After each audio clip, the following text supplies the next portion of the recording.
Understanding U.S. v.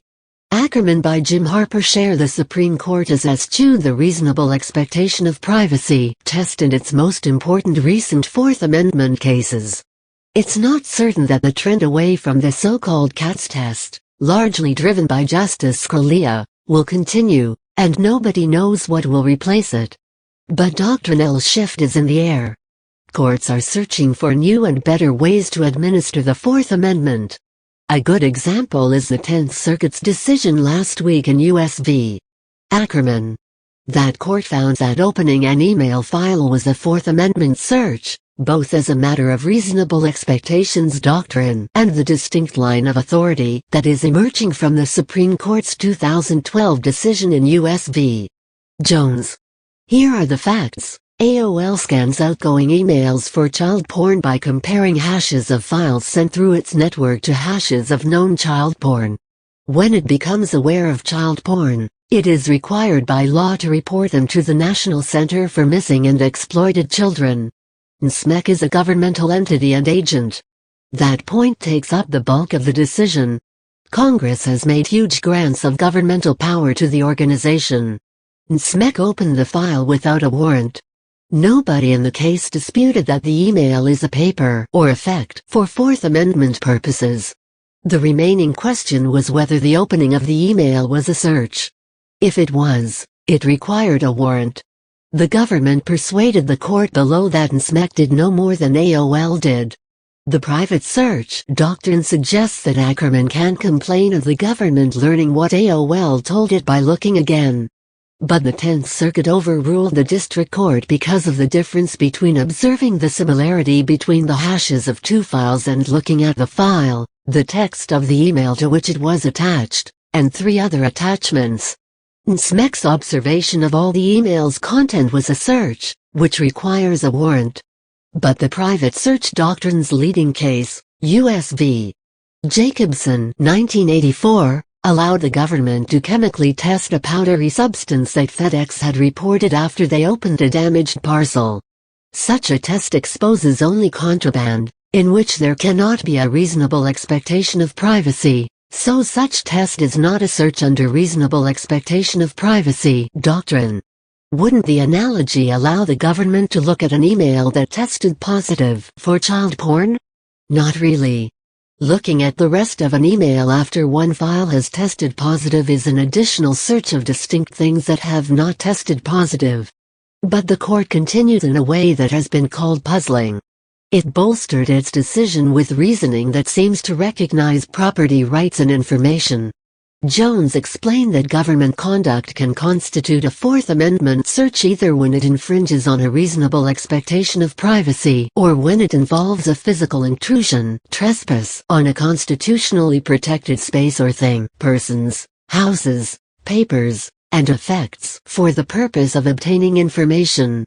Destroying powder to test it would seem to be a trespass to chattels that might not survive Jones. Opening an email would be the digital/informational equivalent, also disallowed in light of Jones.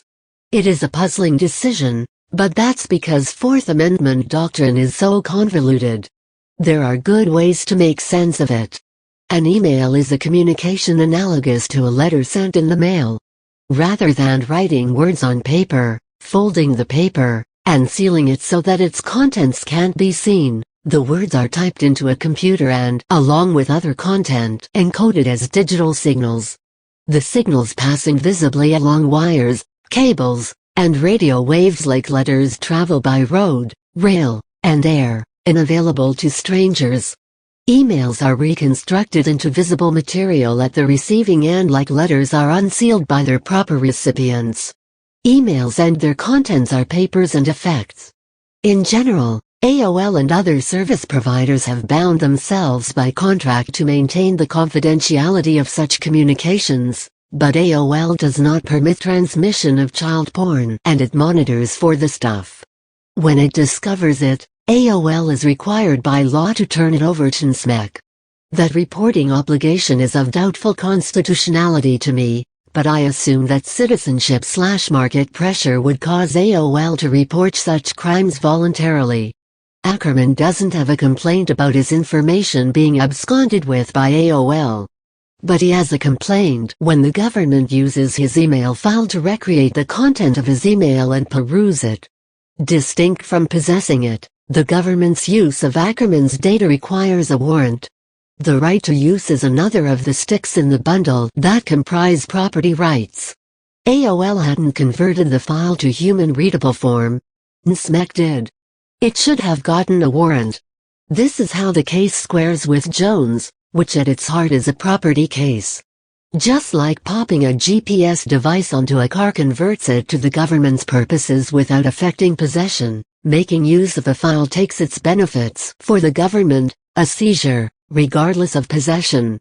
Courts and commentators routinely equivocate between property and trespass, as if the trespass cause of action triggers constitutional analysis. No, the seizure of a property right, any property right, is what should trigger further Fourth Amendment analysis. Making Ackerman's data file into something humans can perceive facilitated the search that immediately followed. That's the Kilo case, which pairs with Jones as the foundation of a juridical method for interpreting the Fourth Amendment.